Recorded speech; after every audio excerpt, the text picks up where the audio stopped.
first jet had hit the tower, and then it came on the news saying there'd been a terrible accident.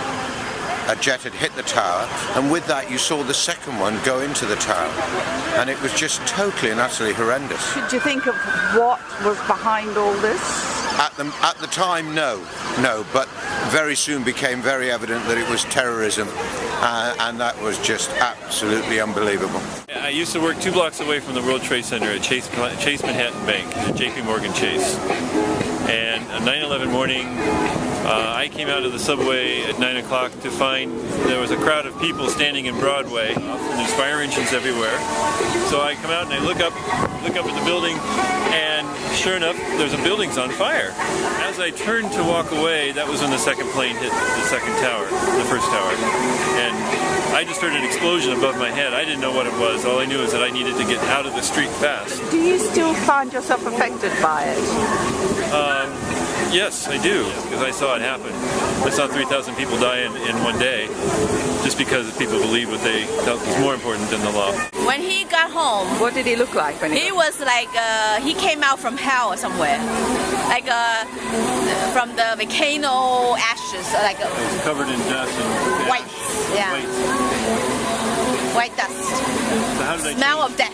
I remember seeing it on television coming home from school. I was still in high school then. My brother had taken the day off school and was just kind of stoical type of guy as he still is now, but was just sitting there completely shell-shocked when I got in from school. And I thought like a grandparent or something had passed on, but he'd just been sitting watching the Royal News coverage all day. I was watching one of my favorite shows, and then it just, like, everything froze and it went to the news, and it just,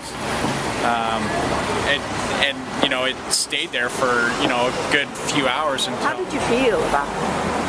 I was just in shock. I didn't really have any other emotions other than just shock. Disbelief? Yeah, disbelief. Of what you were seeing?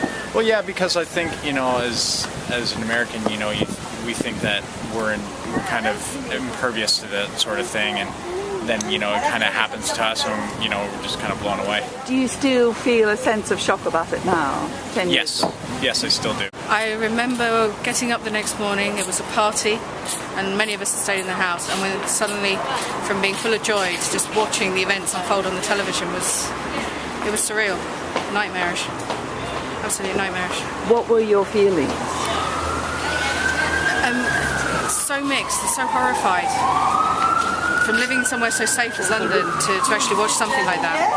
Having grown up with a father who flew during the war, to having heard stories, just stories, but now actually seeing it, that was different. And I remember passing by a couple of TV electronic shops, and they were like broadcasting the images of the towers collapsing. And at first I thought it was a film, I didn't believe it was in front of my eyes, and definitely was shocked. I didn't know to what extent, or to what magnitude the thing was, the thing that was happening was going to affect throughout the years coming. It has been said that on that day the world changed. Do you agree? It definitely changed the world. Oh yeah. Yeah, I would definitely agree to that. It did. Everybody became suspicious. Everybody became intolerant in one way or another. And 10 years later, I don't think we've changed very much, and that's sad.